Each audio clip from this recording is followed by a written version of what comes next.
ಹರೇ ಶ್ರೀನಿವಾಸ ರಾಣಿ ಮಹಾಲಯ ಕುಲಕರ್ಣಿ ಗುಲ್ಬರ್ಗಾದಲ್ಲಿ ನಡೆದ ಅಯುತ ಚಂಡಿ ಮಹಾಯಜ್ಞ अस्य श्री महालक्ष्म्याः जात कर्म कर्म कल्पयामि नमः। ओम ऐं ह्रीं श्रीं ऐं क्लीं सौः ऐं नमः।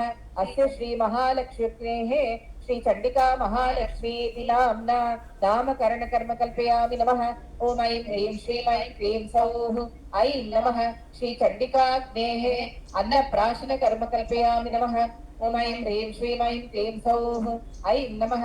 श्री चंडिकाग्नेः चूड़ा कर्म कल्पयामि नमः। ओम ऐं ह्रीं श्रीं ऐं क्लीं सौः ऐं नमः। श्री चंडिकाग्नेः उपनयन कर्म कल्पयामि नमः। ओम ऐं ह्रीं श्रीं ऐं क्लीं सौः ऐं नमः। श्री चंडिकाग्नेः प्राजापत्यादि गोदानान्तव्रतानि कल्पयामि नमः।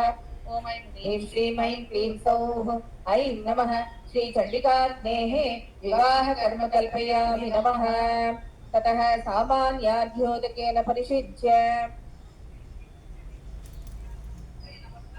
बद्धमौलिं सुशुक्लां शुकमरुणमनेका कल्पमम्भोजसंस्थम् अभिमतवरशक्तिं स्वस्तिका भीतिहस्तं नमत कनकमालालङ्कृतां संकृशानुम् अष्टकोणे स्वाग्रादिप्रादक्षिण्येन ह्रीं श्रीं जातवेदसे नमः। ह्रीं श्रीं सप्तदिक्पाय नमः। ह्रीं श्रीं हव्यवाहनाय नमः। ह्रीं श्रीं अश्वोदराय नमः। ह्रीं श्रीं वैश्वानराय नमः। ह्रीं श्रीं कौमारतेजसे नमः। ह्रीं श्रीं विश्वमुखाय नमः।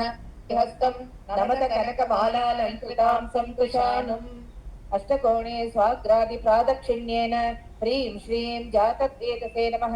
ह्रीं श्रीं सप्तदिक्पाय नमः। ह्रीं श्रीं हव्यवाहनाय नमः।